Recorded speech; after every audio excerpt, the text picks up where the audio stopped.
President Carter pledged the utmost in cooperation in the transition that will take place. And I will always be grateful. Can hardly believe it, but it's sinking in now, the enormity of what has taken place. Peaceful election, eventually a peaceful transfer of power. I accept tonight the responsibility that you have given me to be the leader of this, the greatest country in human history. I have a lot to be thankful for tonight. I'm thankful for America and thankful that we are able to resolve our electoral differences in a peaceful way. This peaceful transfer of power is one of the hallmarks of a true democracy. President Carter, President Bush Sr., as well as the current president have all been very gracious and offered to provide any help that they can in this transition process. We are now all rooting for his success in uniting and leading the country. The peaceful transition of power is one of the hallmarks of our democracy.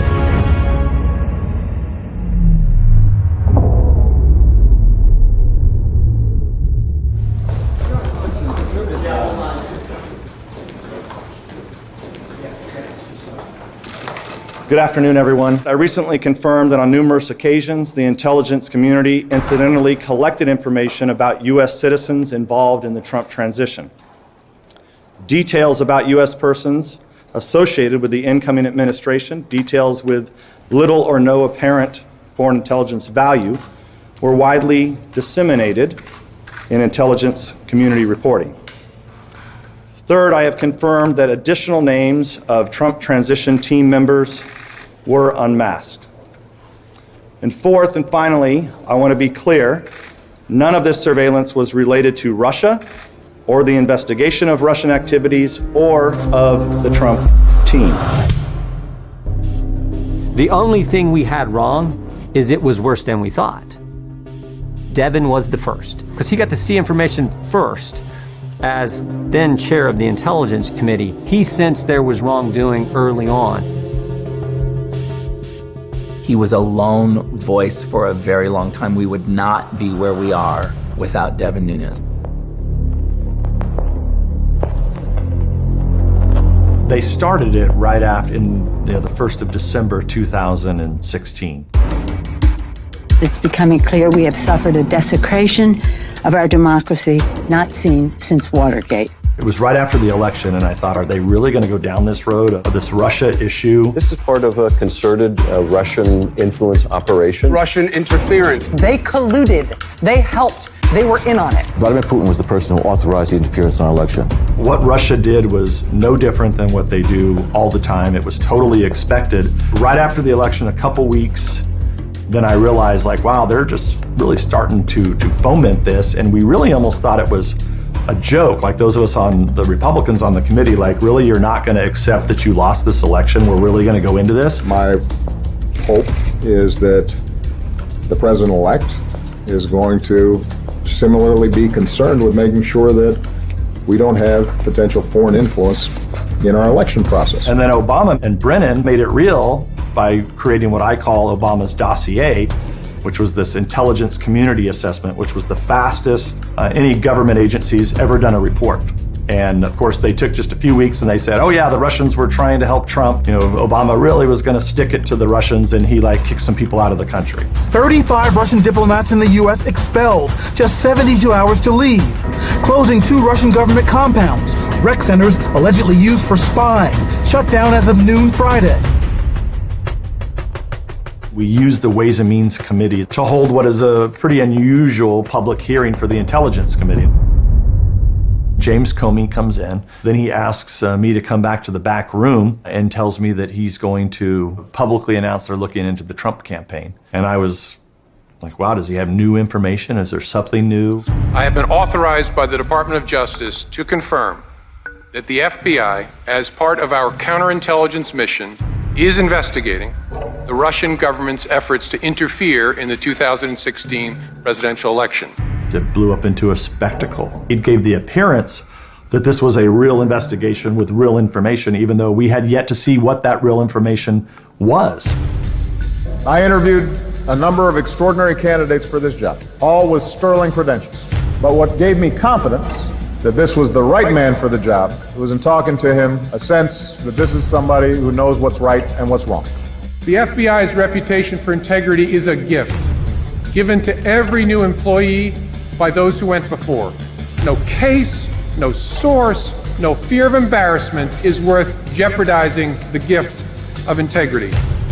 Comey has a great history of fabricating crimes and trapping innocent citizens in crimes that otherwise would not be committed by leading the victim to believe that a truthful answer to a question would be an admission to a crime, whereas in fact it would not be an admission to a crime. When the subject then lies, he's bagged his quarry. He did that with Martha Stewart.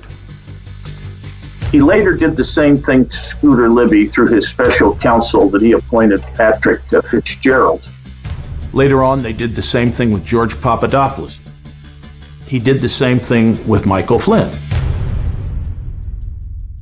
Mike is one of 9 children, blue-collar background, decided to enter the military and rose to the rank as 3-star general.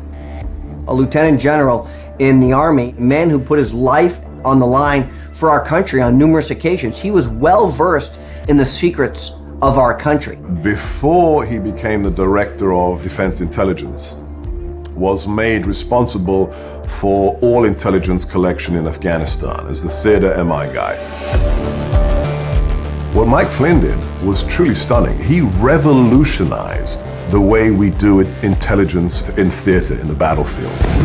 He understood that when you're fighting groups like Al-Qaeda or ISIS, it is the rapidity and the quality of immediately exploitable intelligence that matters the most. When you go in there on your raid with your alpha team, or the stuff you pick up right there has got to be exploited now. You don't put it in a bag, you don't put it on a secure server, send it back to Langley or to Fort Meade and then sit on it for 9 months and then see if it's useful. When Donald Trump was elected president of the United States, he flew to Washington, D.C. for a meeting with Barack Obama.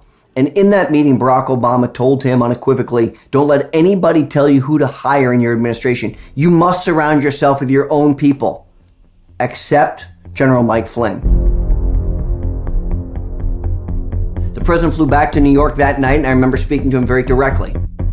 And he said, what job are we giving Mike Flynn? I said, any job you want, sir. And then the offer was extended for Mike to become the national security advisor. The Obama administration was after him for defying them on Iran and on other questions. You know, they fired him from the DIA. And famously, in their Oval Office meeting after the election, Obama said to incoming President-elect Trump, you know, there's basically 2 people in the world that you can't trust. So one is Putin and the other is Mike Flynn. I mean, give me a break. We talked about reforming the intelligence community because these 17 sprawling agencies, they've gotten a lot of stuff wrong. The weapons of mass destruction being the most obvious example. Every intelligence agency, every bureaucracy is worried about being reformed. So Flynn had been loud and clear that he did not like the intelligence that he was getting when he was in the field. He did not get what he called actionable intelligence. So he was going to cut some nice cushy jobs at Langley. He was talking about going after people's budgets, seeing who was wasteful, who was doing the job. We're going to cut these institutions down to size and see how it works. So they were terrified. And then there are probably reasons why the intel bureaucracies are specifically resistant to change, because they really are unaccountable. If you're unaccountable for a long time, you get used to being unaccountable, and accountability sounds bad. Like, you don't want to have to, if you haven't never answered to anybody, you don't want to have to answer to somebody. Especially when some of the things you've been doing when exposed might make you look bad. As you know, when this attack happened, the White House initially said it arose out of a spontaneous protest over an anti-Muslim video. That turned out not to be true, and the White House said they relied entirely on CIA talking points. The non-response to Benghazi was a deliberate decision. It wasn't an oversight, and it was because there was an illegal covert weapons program being run there. The community writ large, the Special Forces community, the counterterrorism community, the intelligence community was aware of what was going on. Several members, even in the leadership of the Republican Party, were aware of what was going on. What you had was this bipartisan corruption, and this bipartisan corruption was something that I think Flynn was well aware of. where the intelligence community was no longer necessarily servicing the country, it was servicing the Obama regime itself. We haven't put any demands on them. We have used this soft power approach. Mike Flynn is viewed as the consummate disruptor, and now he was going to be in a position to bring that disruption to the entire national security community. So he's moved up a level, and his ability to impact is now going to be much more widespread. And of course, this absolutely terrifies the Central Intelligence Agency. It terrifies the FBI. Because somebody who knows where all of the secrets are is now going to be in a position to really harness that knowledge to disrupt things. He's the former director of the DIA. He knew where the bodies were buried. He knew the corruption. He knew the lies. He knew the perversion of the threat environment. He knew what was going on, and he objected. He knew about the machinations by the Obama administration and the West generally to support terrorists in Syria in their crazed effort to take out Assad. Of course, a lot of that was being organized out of Libya. When he spoke up against the Obama administration and said, look, just because you killed Osama bin Laden doesn't mean that you've stopped radical Islamic movements. And General Flynn predicted the rise of Islamic extremism. I'm done trying to convince our president to actually define this enemy. We know what it is. It's radical Islamic terrorism. They are vicious. They're barbaric. They are on the march. They didn't like Mike Flynn. Remember, Barack Obama fired Mike Flynn because he was a rabble-rouser. The reason that Flynn had been fired is because he was speaking the truth about ISIS. The straw that broke the camel's back was what's now been very well known as this testimony that Flynn did. It was the global threat testimony where all of the heads of the intelligence agencies, John Brennan, Jim Comey, all of the people that later on would be part of the effort to take Michael Flynn down and ultimately take Trump down. Flynn had been raising the alarm about how the Obama administration was not taking the necessary steps to protect the American people from the growing Islamic threat. And Flynn was told before he went into that testimony, do not say anything about the fact that ISIS is resurgent. He decided, I'm not going to lie. I need to be very, very honest with the American people. They are increasingly adapting to an environment that is actually benefiting them. And that, to me, is a increasingly growing threat. After that, Jim Clapper calls Mike Vickers up, and Clapper tells Vickers, you need to fire Flynn. Clapper had received this instruction directly from Susan Rice at the request of Barack Obama.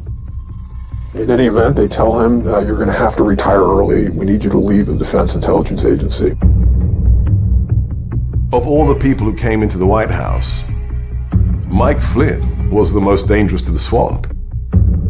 He had to be taken out. They knew he knew what the intelligence community was up to, and he knew what Obama had done to undermine our national security for 8 years. He knew why Obama did what he did with Iran. $140 billion, released a regime that every Friday says, destroy America, that you're actually facilitating the rise of the theocratic Iranian regime that's taking our naval personnel hostage. President Obama negotiated the JCPOA, the Iran nuclear deal. It was fatally flawed on so many different levels. So when you have somebody like a General Flynn serving at the highest levels in the room, making recommendations, weighing in on work product, and telling the other 97% of a story on a weak, flawed approach to a particular conflict, that ends up leading to increased resentment. And I think there are people inside the West Wing, right up to President Obama, who became anti-Michael Flynn for all the wrong reasons. It's a Chicago-style politics approach that was brought here from Illinois into the White House for 2 terms.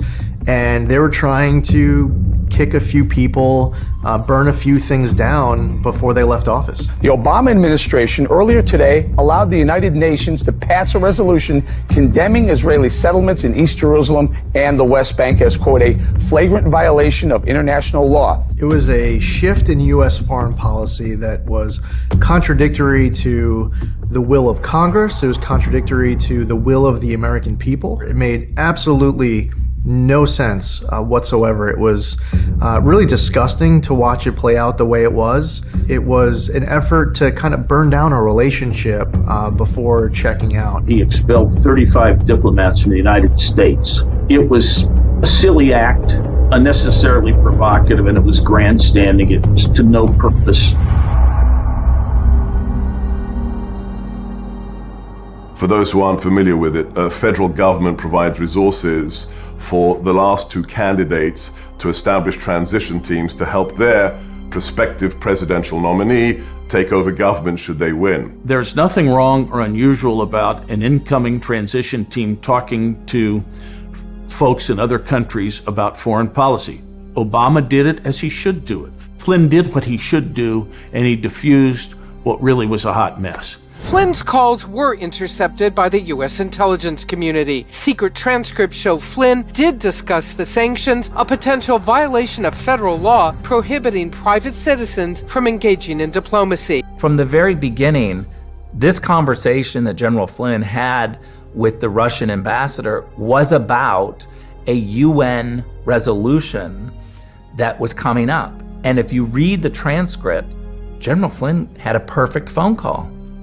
He was advocating for the United States. It's exactly what you'd want someone to say. Let's de-escalate this. Let's not try to make it worse than what it is. So you would want the incoming national security director to be talking to his counterparts in important. Now he didn't have to talk to, whoever the NSA equivalent is in certain countries, but the Russians, the Chinese, the Germans, our allies and important players in geopolitical sense, he needs to be talking to them. He's doing his job.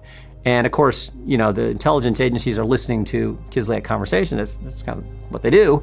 I believe that if anyone inside of the United States government would be fully aware of U.S. intelligence collection capabilities, tactics, procedures, it would be somebody like a Michael Flynn. Flynn had been in the intelligence world. Therefore, he knew that every single phone call on an open civilian phone is intercepted. Therefore, nobody could suspect that he was somehow plotting, because he wouldn't use the phone, would you? But he didn't realize how determined they were. They pretended not to know what everybody in the field knows, that when you telephone the Russian ambassador, you're not meeting him in a park at night. You telephone him, you are basically telling the U.S. system, the intelligence people, what you want them to hear, what you say.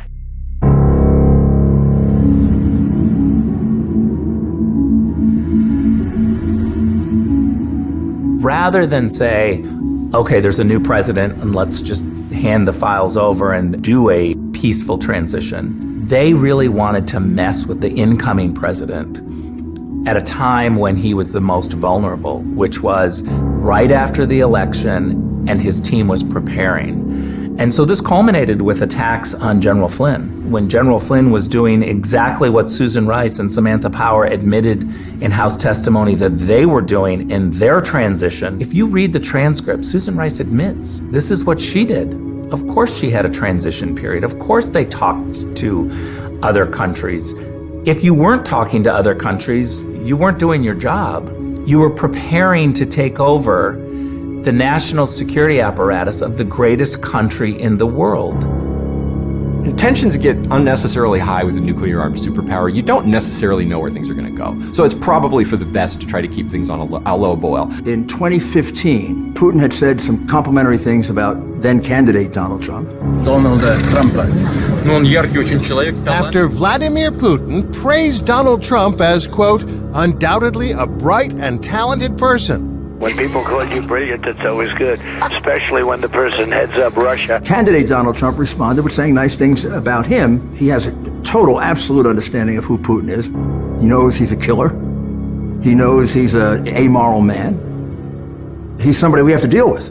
Putin may be somebody you wouldn't want to deal with personally, but when I represent 320 million people, he has a nuclear weapon, I better get to know him. But they saw that, and they could exploit those comments that Trump had made, which really meant nothing. They were less damaging than the comment that President Obama had made just a few years earlier when he told Medvedev, who was sort of Putin's flunky, he said, tell Vladimir when the election is over, I can go easier on him. Wow. Had Trump ever said that, they'd impeach him right away. The New York Times would have done an editorial the next day and said, impeach president, wants to sell our country. They had the picture of Donald Trump, And in that picture, they refuse to admit that part of Donald Trump could be geopolitical. Therefore, they have to have sinister explanations, like he's Putin's agent. He was bribed, he was corrupted, he was blackmailed, or whatever. And that is how the FBI people were going to get him. You look at this White House now, and it's hard to imagine two FBI agents ending up in the same room. How did that happen? I sent them.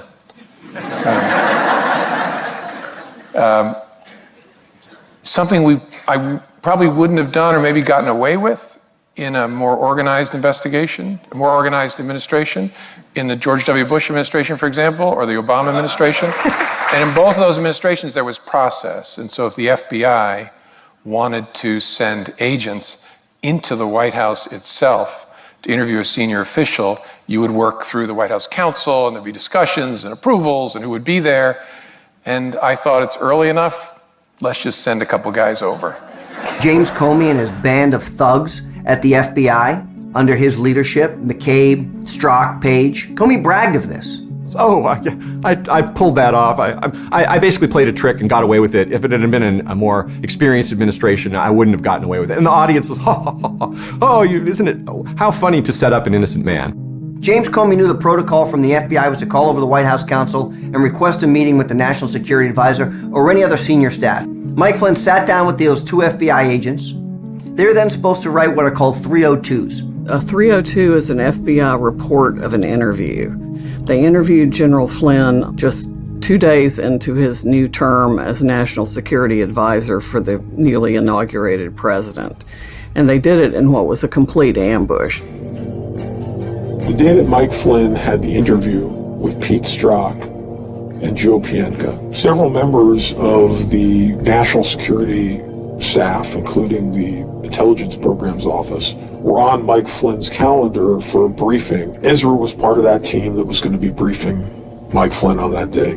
Flynn had brought in a young guy named Ezra Cohen to work for him as he went about trying to reset the intelligence community's focus. He arrived at Flynn's office, and as he explained it, he's standing there and he's waiting for the meeting to begin. The time is running over, and he turns to Flynn's assistant. He says, "Who's the general in there with?" And the assistant says, "The general, he's in there for a FBI intelligence briefing." This was very confusing to Ezra because, in fact, the intelligence briefing that was supposed to be with the FBI was set up for the following day. Ezra's waiting there, and he starts getting this incredible sinking feeling, knowing that Mike Flynn is meeting by himself with two FBI agents. Ezra immediately gets on the phone and calls John Eisenberg, the White House National Security Council legal advisor. John Eisenberg is furious. John races down to Mike Flynn's office, and as he arrives, Pete Strzok and Joe Pientka are leaving the interview. The following day after the fateful Flynn interview, there was the scheduled intelligence briefing. At the interview was General Flynn, KT McFarland, Keith Kellogg, Ezra Cohen-Watnick, John Eisenberg, and from the FBI were Bill Priestap and Andy McCabe. McCabe, at the end of the meeting, goes to Flynn's desk and he says, "General, do you mind if I have a word with you?" Flynn says, "Sure, absolutely. What's up, Andy?" McCabe pulls out the draft interview notes from the Flynn interview out of his lock bag. And he says to Flynn, waving it around, "I just want to let you know we've decided there's nothing here and we're considering this matter closed." Of course, we know that this was a complete lie, one of McCabe's many lies. After McCabe left, Flynn called back in the group of NSC staffers that had been there, pointed to the seat that McCabe was in, and said, "That is a very bad man, and he's out to get me." 2 or 3 days before he resigned, we got a phone call from the Washington Post. And a reporter had said that he had just interviewed Mike Flynn. And Mike Flynn made statements about his phone call to the Russian ambassador, said that he hadn't discussed sanctions. But the Washington Post reporter says, but we have a transcript, or they read a transcript, that says the opposite. So we go into General Flynn's office. He said, I've gone over and over. I can't remember which phone call I had, what conversation in. But what really struck me was, wait a minute. They're talking about a phone call that would have been classified at the highest level. It was so highly classified, I didn't even know the transcript existed, much less was cleared to read it. And yet somehow the Washington Post had a copy of it. When the David Ignatius article came out of the Washington Post, Mike Flynn was summoned by Mike Pence.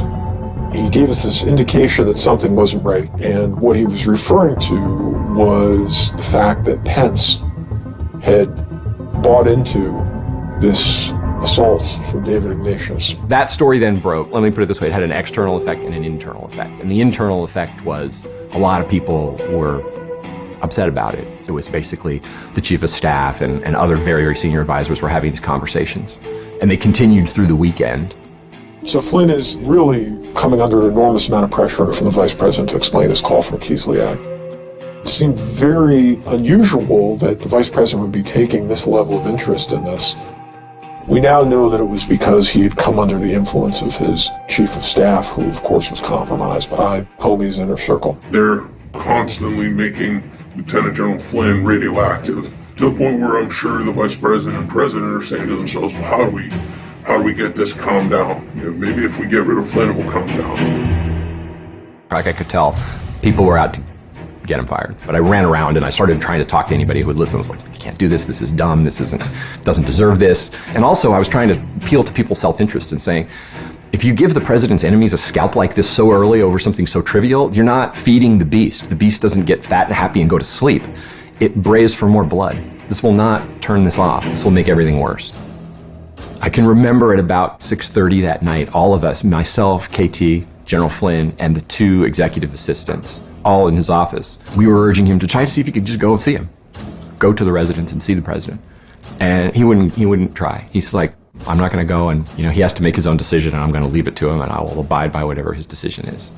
My sense was always that the president was reluctant to do it, really liked and still likes General Flynn. Got along well in the campaign. They clicked in a way that he didn't click with any of his other small team of foreign policy advisors, and really felt the loss. And you could almost tell he immediately regretted it.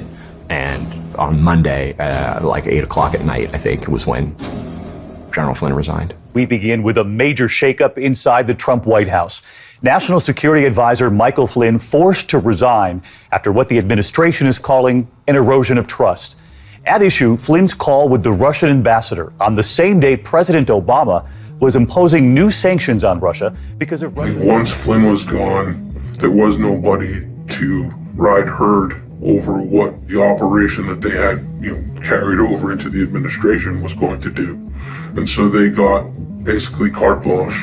And from there, they began, they were spying on the president, his family, his associates, spying on the administration.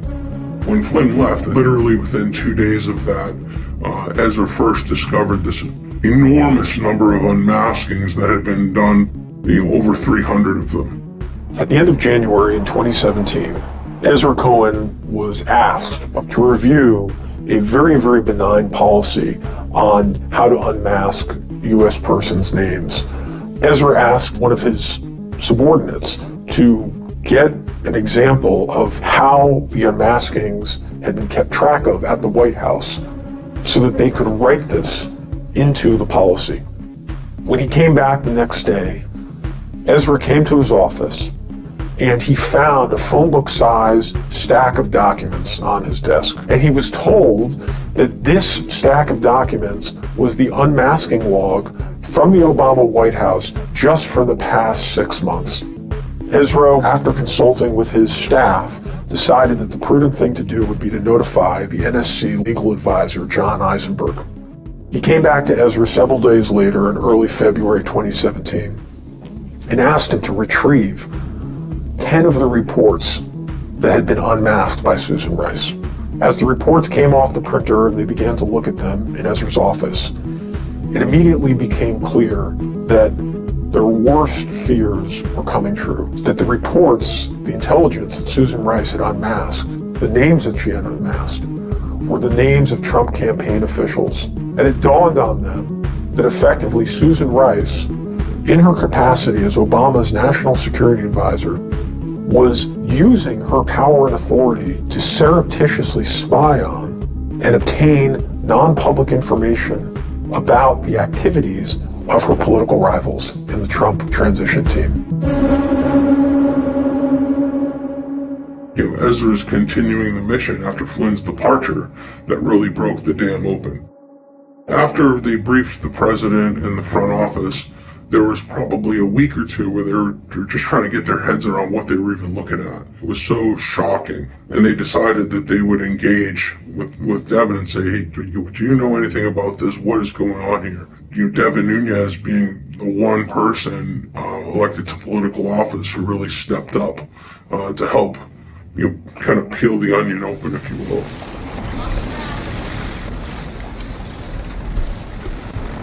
Good afternoon. I know a lot of you are not from the U.S. Congress, so I haven't had a chance to brief a lot of you in the past, but just in order to keep you all fully updated on what's happening with this investigation, today I briefed the president on the concerns that I had about incidental collection and how it relates to President-elect Trump and his transition team. I mean, I knew it when I saw those transcripts leaked. I knew that we had a big problem on our hands. In this very room, luckily we had some patriots that came forward from the intelligence community and said, look, they were doing some really bad things with unmasking, so you need to know about this, and essentially showed me how to go find it. I'm not going to get into too much of the unmasking of my sources because from the Obama White House just for the past 6 months. Ezra, after consulting with his staff, decided that the prudent thing to do would be to notify the NSC legal advisor, John Eisenberg. He came back to Ezra several days later in early February 2017 and asked him to retrieve 10 of the reports that had been unmasked by Susan Rice.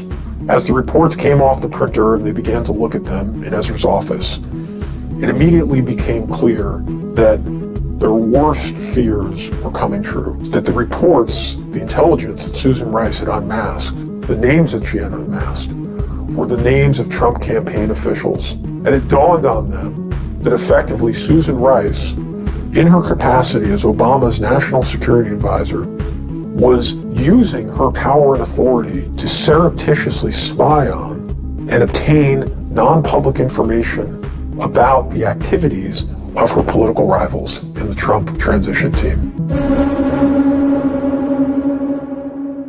Ezra's continuing the mission after Flynn's departure that really broke the dam open.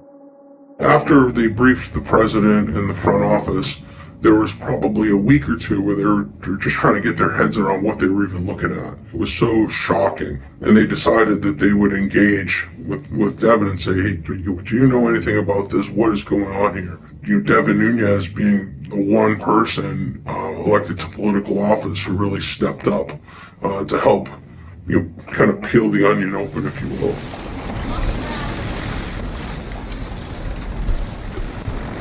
Good afternoon. I know a lot of you are not from the U.S. Congress, so I haven't had a chance to brief a lot of you in the past, but just in order to keep you all fully updated on what's happening with this investigation, today I briefed the president on the concerns that I had about incidental collection and how it relates to President-elect Trump and his transition team. I mean, I knew it when I saw those transcripts leaked. I knew that we had a big problem on our hands. In this very room, luckily we had some patriots that came forward from the intelligence community and said, look, they were doing some really bad things with unmasking, so you need to know about this, and essentially showed me how to go find it. I'm not going to get into too much of the unmasking of my sources because they're patriots, and to this day nobody knows who they are, and I'm going to keep it that way. The morons in the press think they know who it is. We're the House Intelligence Committee. We just deal with the 17 intelligence agencies. We had people that were very skilled in those areas, but we had no one that was really skilled at the Department of Justice. We got to have somebody who can bust down the doors at the FBI and DOJ, and we don't have that. Kash Patel. Kash Patel is Kashyap Patel, or Kash as he's known in Washington. Cash, I believe, brought a very different energy to that team. As Jack Langer says, who's the communications director, Jack said, well, it was a relatively sleepy committee. We barely spoke to the press. They're pretty easygoing, they're mellow, and here's Cash. I mean, he's an ethnic New Yorker from Queens, New York, Indian family who lived in Africa, and he just brought an entirely new energy to that team. Cash was fundamental to gathering information and pushing this. He's got great instincts. This is a guy who really understands the players. Cash knows the intelligence community like I know the State Department. When he came in to talk to me and started walking me through like some of the problems at DOJ, just kind of big picture problems.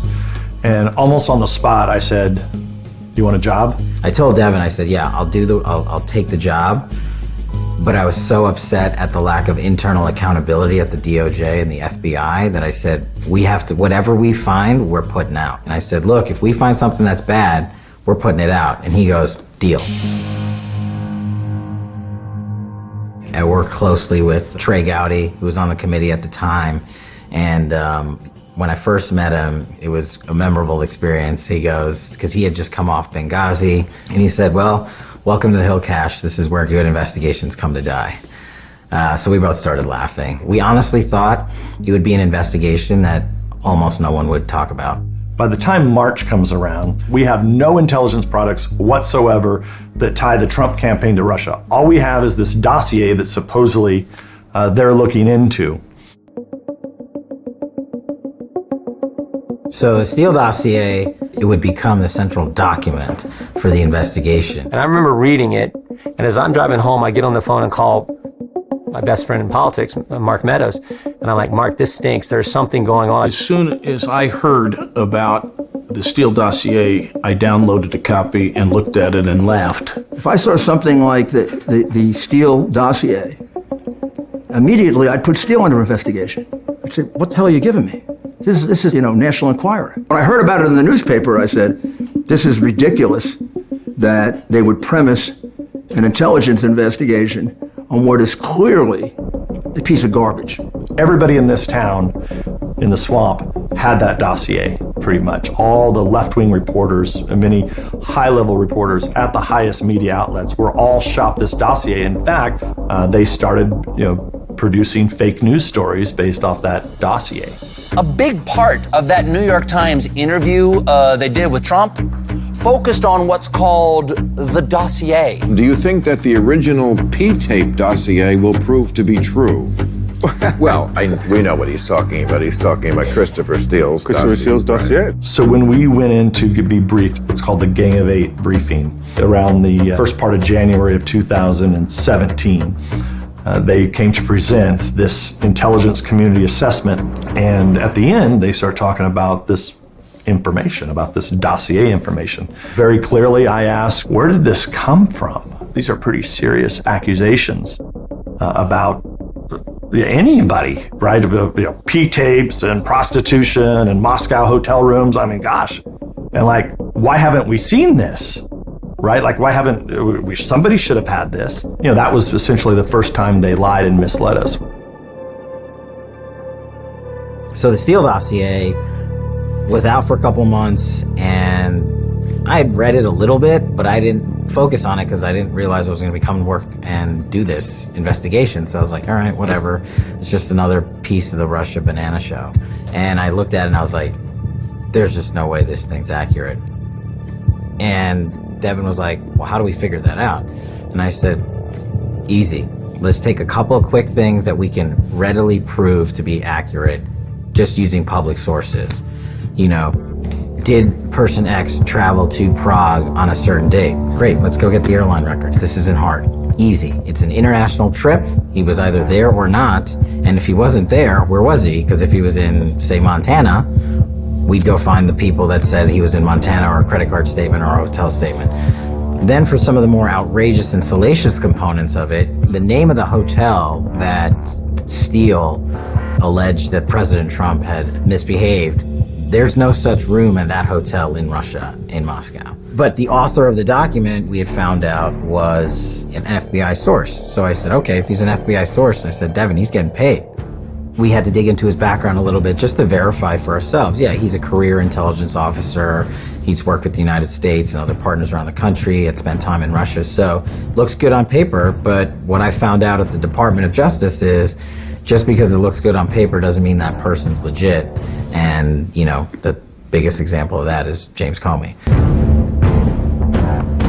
Christopher Steele is allegedly a former spy, is willing to do what his clients want him to do. And his clients included Hillary Clinton, the Democratic National Committee, and yes, the FBI. He met with the FBI during the campaign at least 13 times.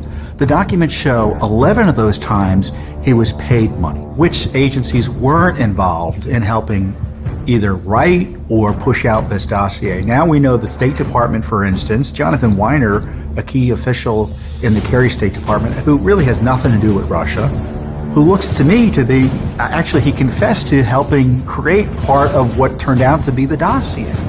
He's not only talking to Christopher Steele and is a close buddy and friend of his. So, you know, in my view, the dossier really was never Russia disinfo. It was always Clinton disinfo.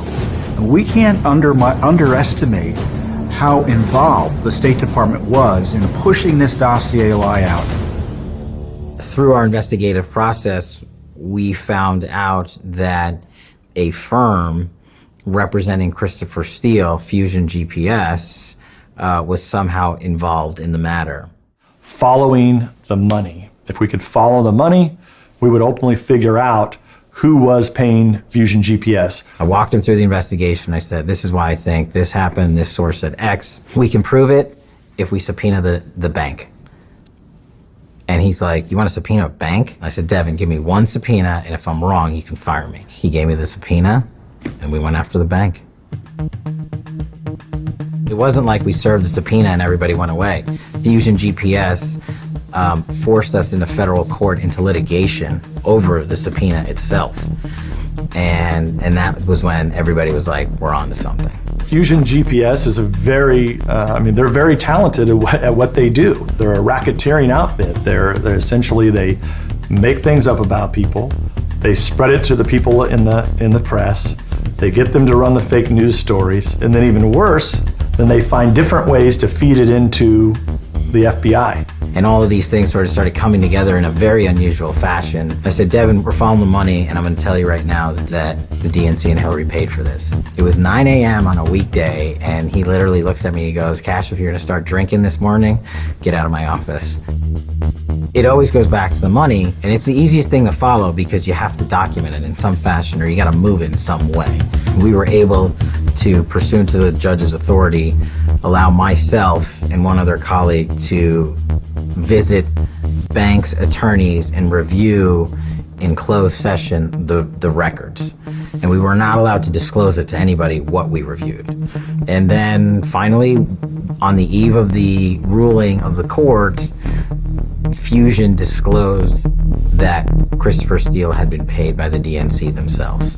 There were names that would eventually come out that were being paid by Fusion. Names now that are public, but at the time weren't. Nellie Orr, the wife of Bruce Orr, was being paid by Fusion GPS. We would come to learn to do Russian intelligence information gathering and then submit it to the FBI. We were able to figure out that the attorneys, Perkins Coie, were the attorneys for the DNC. Nellie had been working, Bruce's wife, had been working for Fusion GPS. The folks that Perkins Coie paid $10 million to, and then they took that $10 million and paid Christopher Steele $168,000 to dig up dirt. They paid Nellie Orr, I think, $50,000 to do her research against the president and his daughter, and they fed all of that directly to the Bureau, who then used it in the FISA and in the investigation against the president. So now you've connected the money and the people and put the political party right in the middle of your opponent. It's outrageous. I've got to give great credit to Devin Nunes because he was willing to go the next step. He was willing to look to where was the funding coming from for the dossier, to go the next step to find out that this was a political document, that it was funded by the Democratic Party itself and Hillary Clinton's campaign. We would not have known that if Devin Nunes hadn't said, all right, look, we're going to do a true assessment of the veracity of the information that we're getting. We're not just going to look at the conclusions. We're going to look at the substance behind those conclusions. Look for biases, look for areas in which it's not accurate, and then pursue those to determine what is the truth. If what was said in this dossier, the central thesis of the dossier was Carter Page, a Trump campaign associate, is a Russian, basically, asset. And the critical mass in the dossier, in the Steele dossier, was it said Carter Page went to Russia, met with these two guys, Russian oligarchs, and the Steele dossier said at that meeting, Carter Page, a member of the Trump campaign, negotiated an agreement whereby he would get 10 to 15% of Rosneft, which is like the biggest gas firm in Russia, in exchange for his cooperation to work on behalf of the Russians to get better agreements from the Americans when Donald Trump was elected. Now, I told Devin, I said, if that's true, he's a Russian agent, the FISA was righteous, and a lot of people are going to have a lot of problems. But I also said, if that's false, they're screwed. If the Steele dossier were true, the Russians were going to pay this guy $12 billion. Like, okay, open up a bank account. Where's this guy going to move his money? Turns out they had nothing to back up their claims. Cash had gotten FISAs before, so he knew they had done something really corrupt in order to get that warrant. We were collecting our documents. We were talking to the FBI. We were talking to DOJ, and they told us. They said, "Look, you guys are charged with looking into Russian active measures. You should know that this is how we surveilled a certain individual who we thought had ties to the Trump campaign." And we were like, "What?" And then we went and read it, and having done FISAs myself, I was like, this might be one of the worst documents I've ever seen.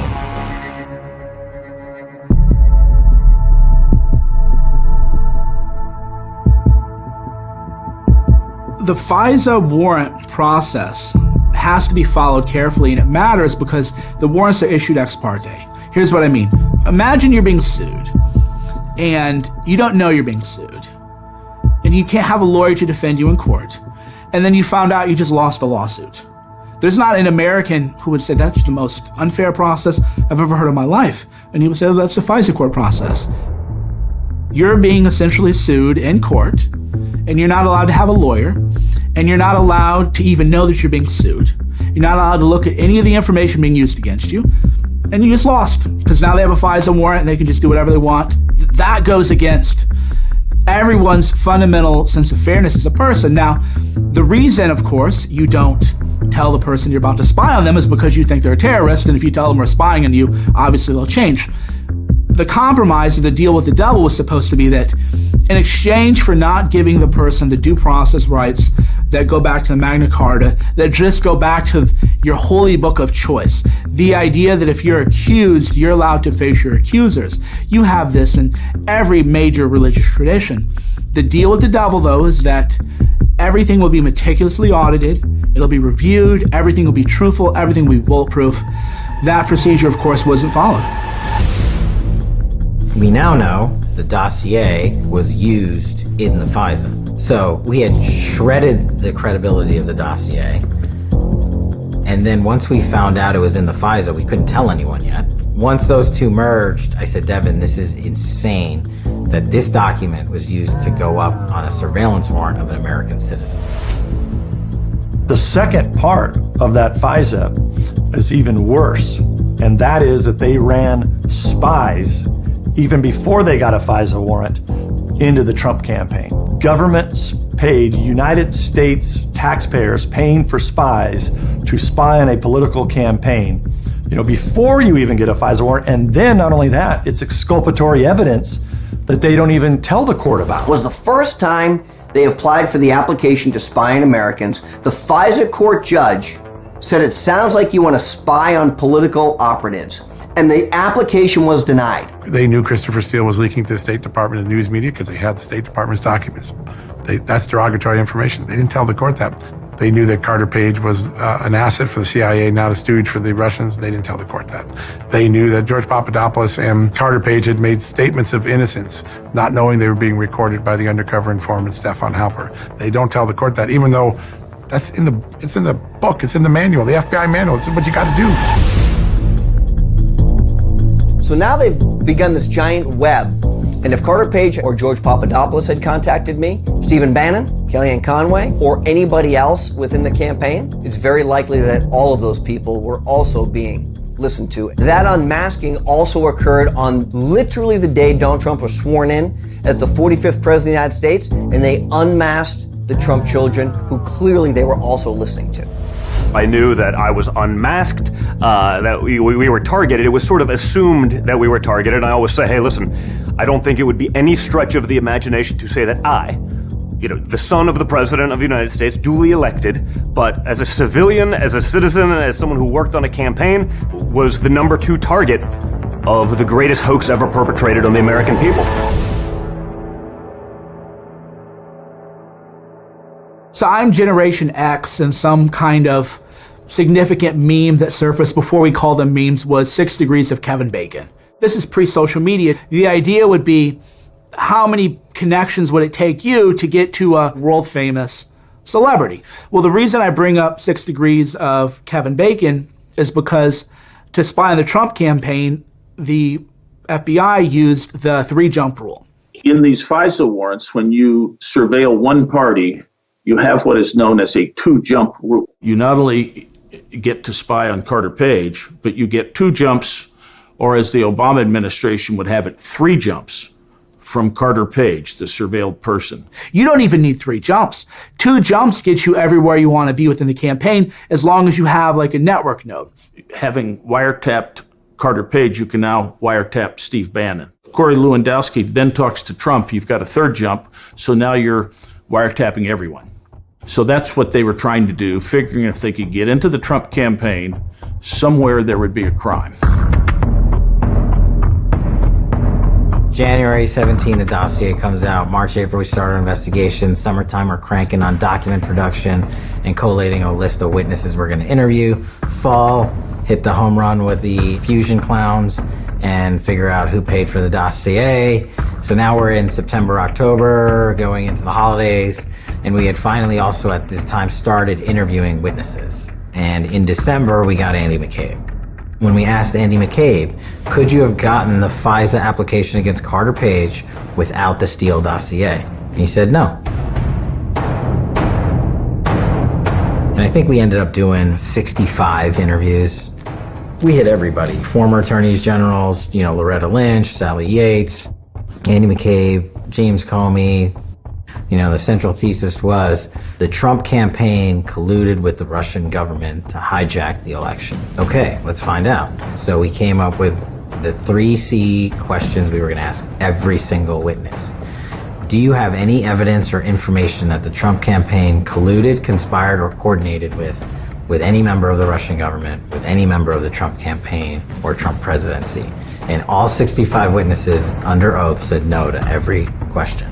We had to ask that because they were saying it in the media that happened, so these principals were the ones who would have to know that. And if they answered yes, we'd have to report that to the public. And they couldn't just answer a simple question of, where's the dirt? Reviewing the evidence that I have, I don't think you can conclude that at all. We had not one person claim that they had or had seen evidence of Trump colluding with the Russians. Not a single one of them could cite any evidence whatsoever that they saw. That's what was going on behind closed doors. Then on TV, you go there and you see Schiff come out and talking about how, more treason has been revealed by Trump. All you have right now is a circumstantial case. Actually, no, Chuck. I can tell you that the case is more than that, and I can't go into the particulars, but there is more than circumstantial evidence now. Then there was also the private world of people that we would have to interview as well, the Podesta and Hillary Clinton's campaign. The CrowdStrike thing was a big deal. Podesta, as the head of the campaign, or whatever his role was, had hired this company to do a scrub of their internal services to be like, who's in our stuff, what happened, how did this go down, which is a reasonable thing to do when you get hacked. What's an unreasonable and made-up thing to do is then falsely tie it to the wrong person or country or actor. Normally what would happen in this type of hack is the FBI would come in and have our experts scrub the servers. The DNC hired CrowdStrike, and CrowdStrike was in full control, and James Comey has publicly admitted this, of what servers the FBI had access to. So the FBI was only given limited access, whatever the DNC chose. So those were the only servers they were ever able to look at. And this is why you have the disconnect that they've been saying continuously, that the DNC was hacked. It was Podesta's email that was hacked. Nobody knows to this day what actually happened, because the FBI has never looked at the entirety of the servers from the DNC, and they can turn those over any time they wanted to, but they won't, because they know it won't be good for them. Stunning announcement from the White House today. President Trump fires FBI Director James Comey. It's only the second time in history that a president has fired the head of the Bureau.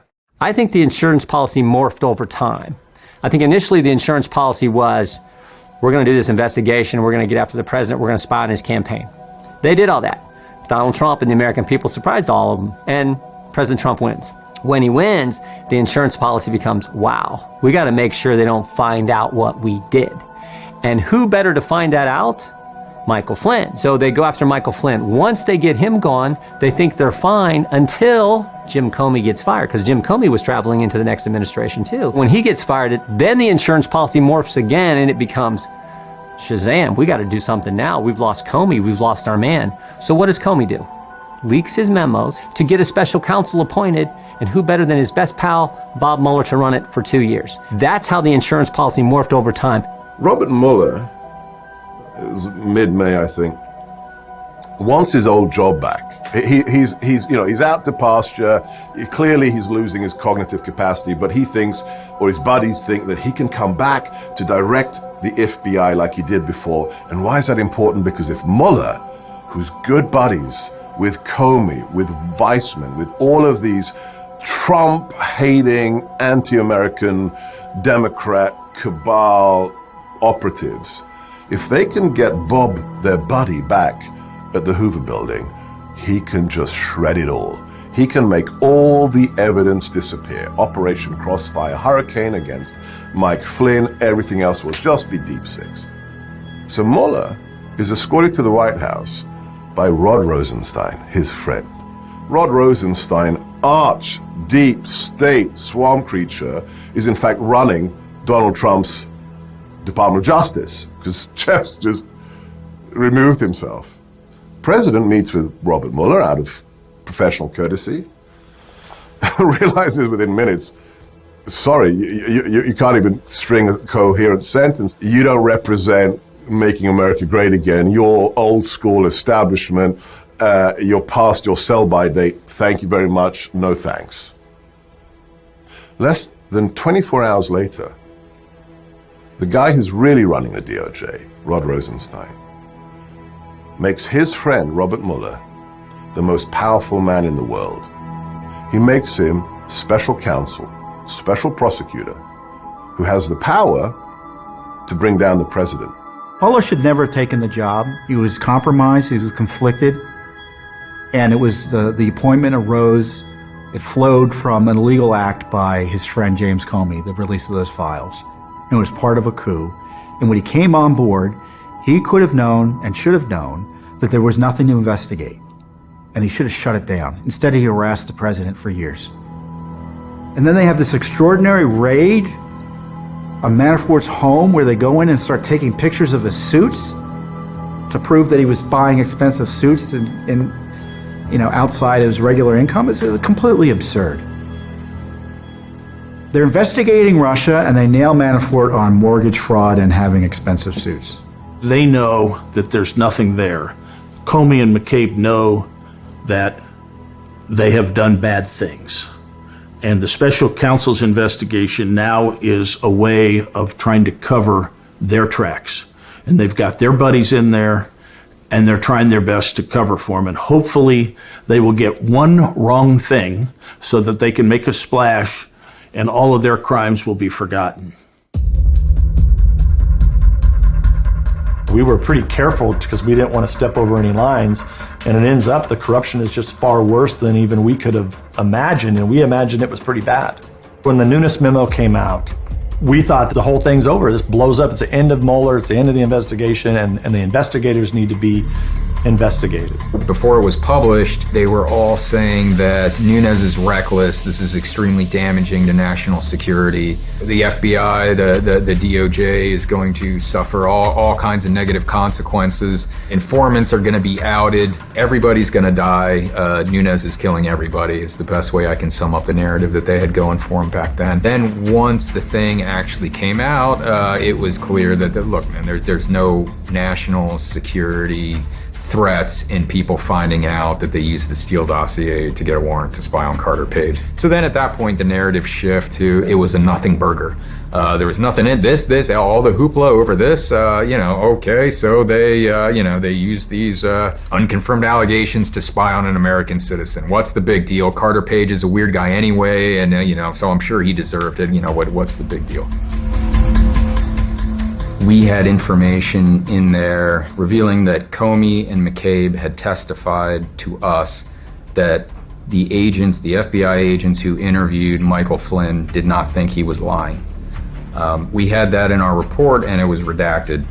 And at the time that our report came out, Comey was going around on a book tour on the country and saying that he didn't know anything about that. How is it ethical to brief the President of the United States on an unverifiable and salacious dossier? And how is it ethical leadership to not tell him that his political opposition, Hillary Clinton, paid for that? Shortly after that was when Schiff came out with his counter memo, the Schiff memo, in which he argued that everything in the memo we said was false, that there were no problems whatsoever in the FISA warrant on Carter Page, nothing wrong with the dossier, everything's good, the FBI and DOJ did everything right, Nunes doesn't know what he's talking about, he just made all this stuff up. So they have these two dueling memos, but when the Schiff memo came out, that was championed by the media as the definitive debunking of the Nunes memo. All this stuff that Schiff said is true because Schiff said it. Devin Nunes was subject to such scorn for saying the conclusions that we brought forth in that report, which all proved to be true. The Mueller investigation had to acknowledge them. Today, the Department of Justice acknowledges them. And they certainly contradict all of the national media narrative that we all had to live with for over a year. After the IG report came out, I would have thought there would be some kind of, little media frenzy, asking Schiff if he stands by his memo. Look into the camera and say they hacked John Podesta's emails. We know for a fact that Putin's government did that. You can't, and you know you can't, and you're hiding behind weasel words. I just said that say they hacked John Podesta's emails. Russians, I'm not going to be specific as to Oh, because you don't know it, that's why. All right. He would constantly say, I have seen evidence of collusion and conspiracy, the questions we were asking. We did it for a reason. And we would go to him and his staff and said, okay, are you seeing something we're not? Because if you are, we'd like to know. But he knew he could just say it on TV, on certain organizations, and then hide behind, well, it's all classified, I can't get into it. They went straight back to attacking us personally, the media and the left. So there were more attacks on Devin and me. We would always say we're over the target when the ass clowns in the media on the left were just shelling us at the same time. And we knew that was coming the second we hit send, and it came hard. The story in the Bee came out when? The cocaine yachts prostitute story? The most absolutely outlandish stories about Devin, and it would be so ridiculous, things that would absolutely defy belief. He was a dumb farmer, he's corrupt, and we were seeing very early on these accusations that he was a Putin stooge. which really stood out to us because the guy, his entire career, he's been a Russia hawk. And there was, for example, a giant billboard on our main highway in the district back home. You had analysts talking on MSNBC speculating whether the chairman of the House Intelligence Committee is actually a Russian asset. Some person filed the California equivalent of the Freedom of Information Act against Devin's wife, who's an elementary school teacher, to get all of her work emails. They started going after his family, and that's just absurd and totally off limits, and writing crazy things on social media and in articles. I was not just stalked by the fake and phony press who would hang out right outside this office and follow me everywhere they went. For Best Supporting Actor in working with the Trump administration and going to meet with them on the investigation. I also had these big picture fake news stories. This was going on both at the national level, in the pages of the Washington Post, the New York Times, and the local level back home. The media had gone wild. They had been writing crazy stories about everybody, including myself, which was unheard of at the time, to write about a staffer, leak his name, call him basically a genocidal dictator. Kash, they kind of portrayed as this sort of Machiavellian genius behind what the hipsy Republicans were doing. A guy nobody should be listening to. They knew that Kash was the one that was giving us the roadmap. I remember a specific circumstance where Rod Rosenstein was confronted with the fact that he had signed renewal for this FISA warrant. And he turned to Kash Patel and said to Kash that if this did not stop, if the criticism of Rosenstein persisted, if the efforts to call him to account for that signature were elevated, that it might be Kash himself that would be subject of surveillance of our government. It used to be politicians launched grenades at each other, and that was considered warfare and fair enough, all's fair. You beat me, I beat you. We run dirty ads, but now we're getting down to destroying the reputations of individual people. At its core, this was an information operation, an information warfare operation. It was designed to get out a specific narrative, and that narrative in this case was that Trump is a traitor and he was colluding with the Russians. The bigger problem is the reporting that the same group of circus animals is conducting is not true. It's not accurate. In having conversations with reporters as they were continuing to play this story out in the national media, we would explain to them that if you go into a classified briefing and you receive classified information and you step out and you tell reporters that information, you have committed a crime. If you go to that same classified briefing and step out and lie about what happened, you've not committed a crime. So the reporters should be suspect. They should question whether or not this person really is committing a crime, or whether or not they're just spinning them and giving them the information that they want to have reported. I honestly think most at some point would say, you know what, why bother? I just retire from Congress, just go do something else, have a quiet life where, I don't got to deal with this nonsense every single day. But that's just not Devin's nature. His nature is, when you're punched, always punch back. And I think that was always his instinct through this whole thing. I mean, he can't be bullied and he can't be intimidated. And at its root, that is what the whole media operation against him was trying to achieve. Biggest misconception about Devin Nunes is that the memo he released was a hoax, when in fact Adam Schiff's memo was a hoax. They attack Devin Nunes for the Nunes memo based on what Adam Schiff said. And if you're an honest person, you would say, well, how could you just say the Democrat wrote a memo, the Republican wrote a memo, all politicians lie, they're both probably full of shit. I would be okay with that. We know that Adam Schiff claimed that he had evidence of Russian collusion, and he's never called out for any of that. But if you're a Republican making those kind of claims, you would never live them down. The media's role in the Russiagate hoax is complex because what we had suspected was proven, ironically, of all places, in the Mueller report. The Mueller report showed how the information laundering works. Someone within the FBI leaks something to Michael Isikoff or David Korn or someone at the Washington Post. That person at the Washington Post writes an article based on the leak, and then the FBI goes and says, look, we have this story about this thing, which means this thing must be true. And then the FBI takes action on that, and then the information goes back to the Washington Post. That's how the information laundering cycle works. Now, boom, number one story. CNN's reporting that this dossier exists and it contains scandalous information. Who knows if it's true or not? It's salacious. It's a whole big if true thing. Does Trump pee on prostitutes? Well, I mean, how do you know that he didn't? Right? I can't say for certainty that he didn't.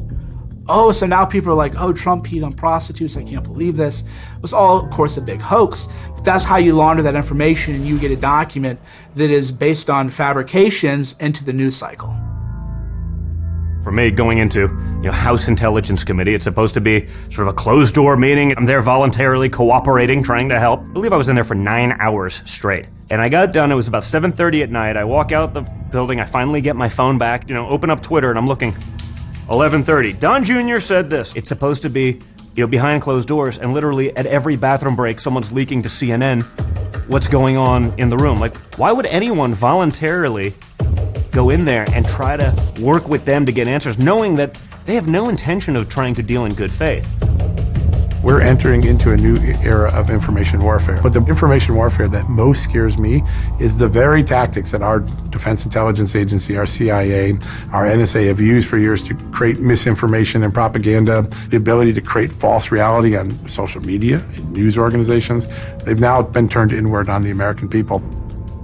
Somebody created a false illusion of sophisticated, extraordinary capabilities. The idea that you're going to take a document that says Carter Page is a CIA asset helping the American public and change it to say, no, he's a Russian stooge, and fake a court with that, fake the Congress with that. That's how far the FBI went. That is information warfare. That's misinformation at the highest levels. And I don't think the American public has come to grips with what the potential threshold we just crossed.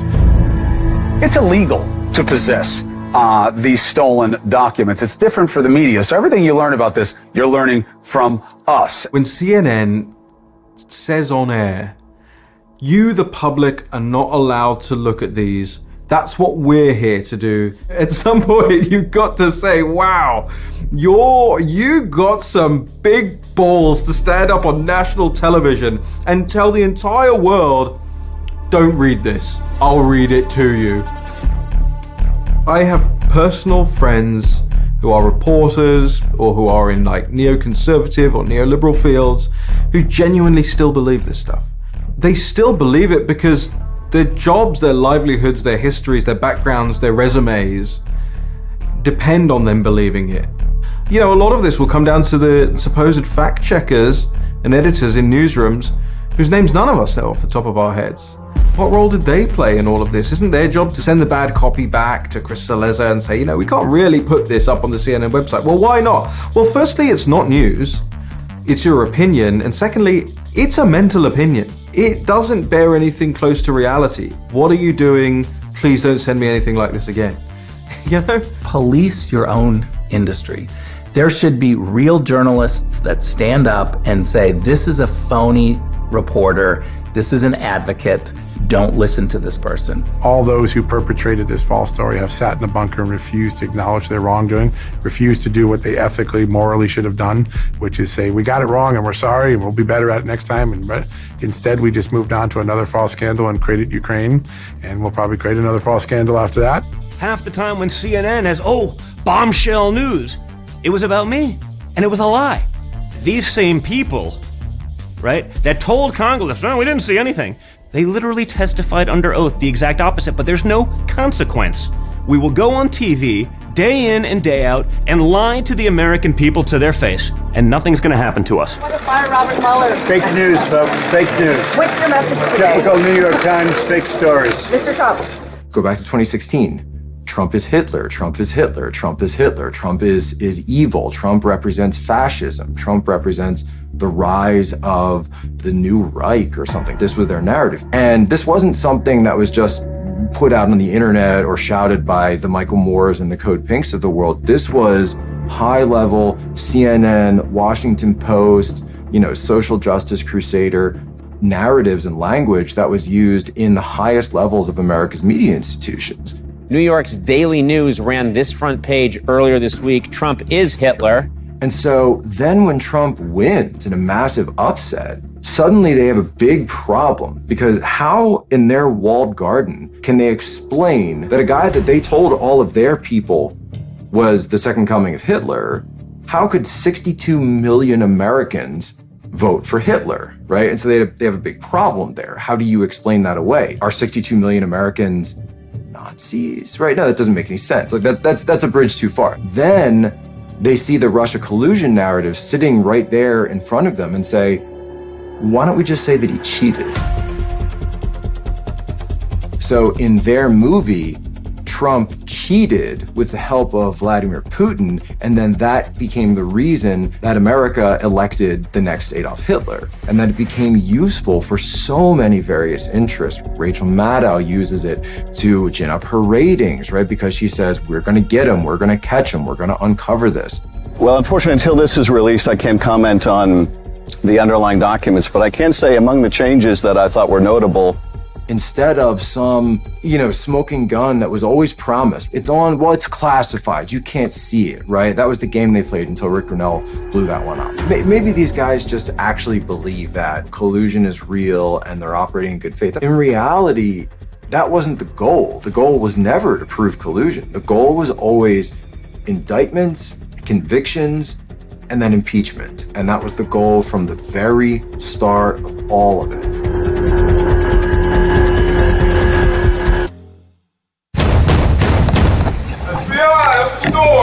This is exclusive CNN video. This is what happened this morning before sunrise, just before 6 a.m., when Roger Stone, longtime Trump associate and advisor, was taken into custody by the FBI. On the morning of January 25th, 25 heavily armed FBI agents in full SWAT gear and brandishing assault weapons arrived at my home at 6 o'clock in the morning in 17 armored vehicles. There was an FBI helicopter overhead. I lived on a canal, so there were two amphibious units that pulled up to the dock with frogmen who were also armed. Then they dragged my wife out of the house in her night clothing and bare feet so she could share my humiliation for the CNN cameras. Now, CNN's cameras, we know from the security footage, shows that the CNN camera showed up exactly 14 minutes before the FBI. This would make it the shortest journalistic stakeout in American history. I think, as most people know, I was targeted for a political prosecution because of my longtime support and friendship for the president. Stone says he has been encouraging Donald Trump to run for president since 1988. I would say that I would have a hell of a chance of winning. Between his outspokenness, his national name identification, and his issue positions, he could be a formidable candidate.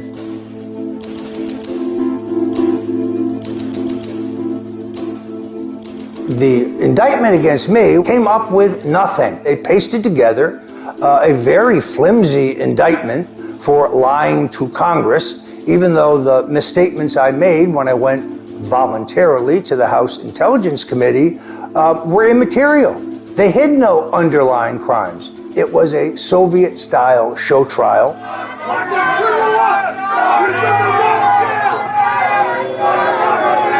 As I have always said, the only thing worse than being talked about is not being talked about. I was in Congress for 30 hours. I was the target because it would generate headlines. I'm sure there's an element of stress on my father that, hey, they're putting your kid through this. I mean, don't forget, it wasn't like they're saying, hey, we want to find out. You had the former vice presidential candidate of the United States for the Democrat Party, Tim Kaine, Schiff, saying that I committed treason. Treason is a crime punishable by death. Can you imagine carrying that weight and that burden as a president, knowing that they're trying to go after your child and thinking in some way, hey, look, they're going after my son because I'm president? Do you ever think maybe at night you say to yourself, gosh, is this worth it? They're targeting my family and trying to destroy them and going after your children. President Trump's son, Donald Trump Jr., was back on Capitol Hill this week to talk about his much-discussed Trump Tower meeting with a Russian lawyer who promised him damaging political info during the 2016 campaign. And he's a father with, 5 children having to hear about this from their friends, listen to it, in school, see it in the paper, on television at night. It's such a scary thing to see, and your heart breaks.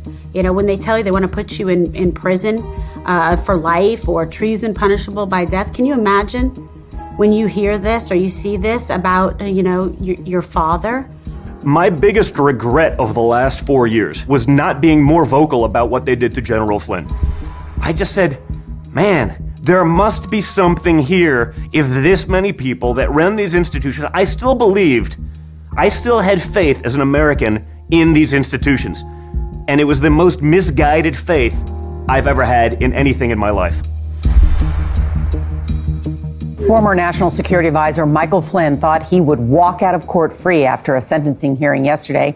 A packed courtroom was stunned as Judge Emmett Sullivan said he could not hide his disgust and his disdain for Flynn's crimes.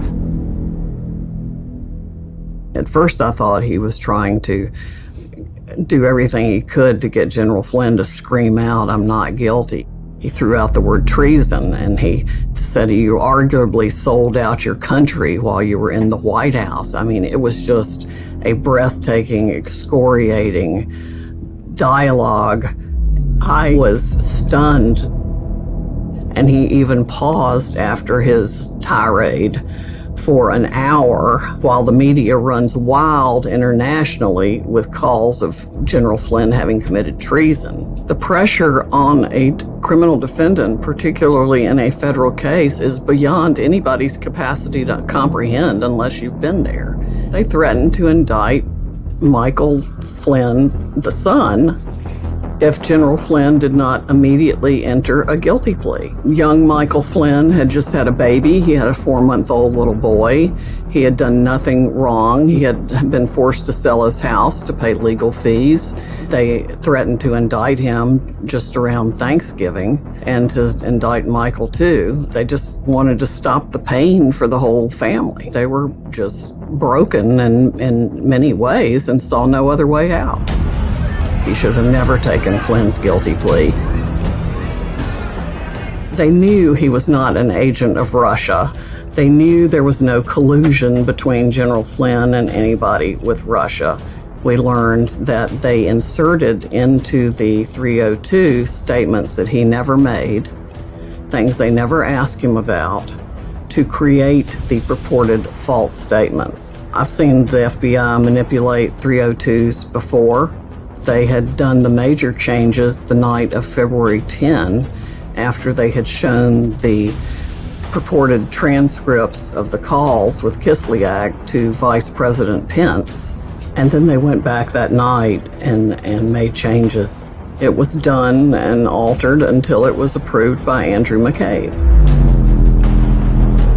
If this can happen to General Michael T. Flynn, imagine what they do to anybody who has a single strike against them.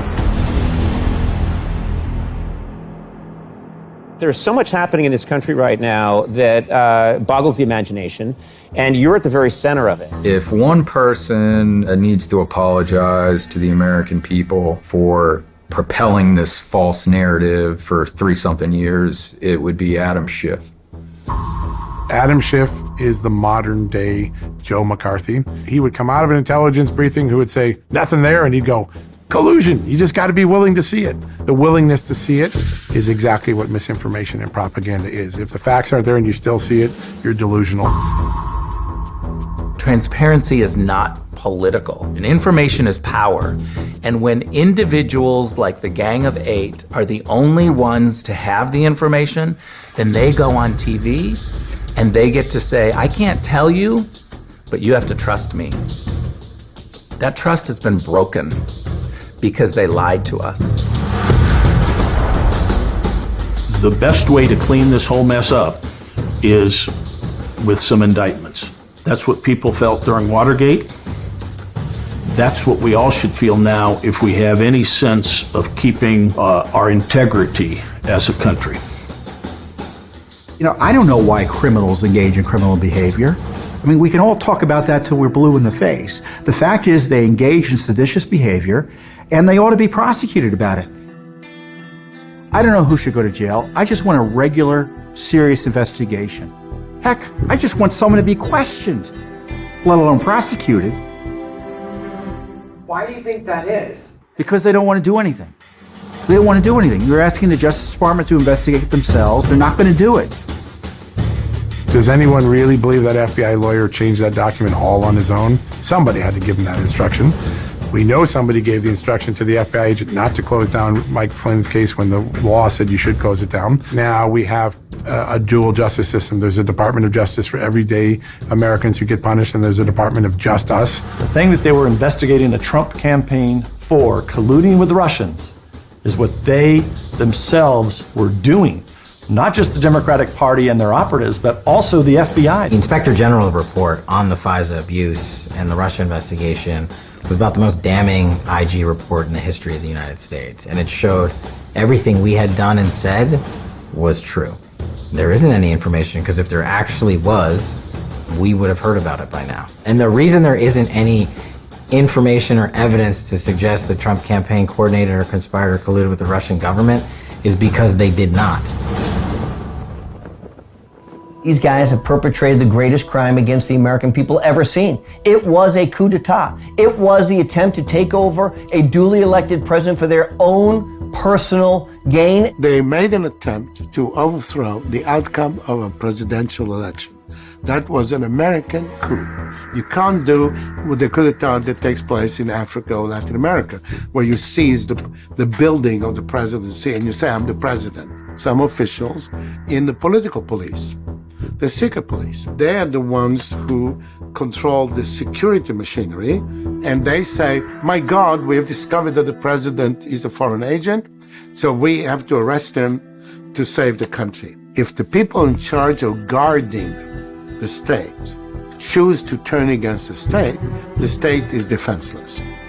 This is what third world security states do. They spy on their political opponents like this. They try to send them to jail. They try to bankrupt them. Once you establish this precedent that, the intel agencies oversee the presidency, and if the American people make a mistake by electing the wrong guy, then it's up to them to correct that mistake. And the fact that people think like that in these agencies, I think poses a fundamental threat to democracy.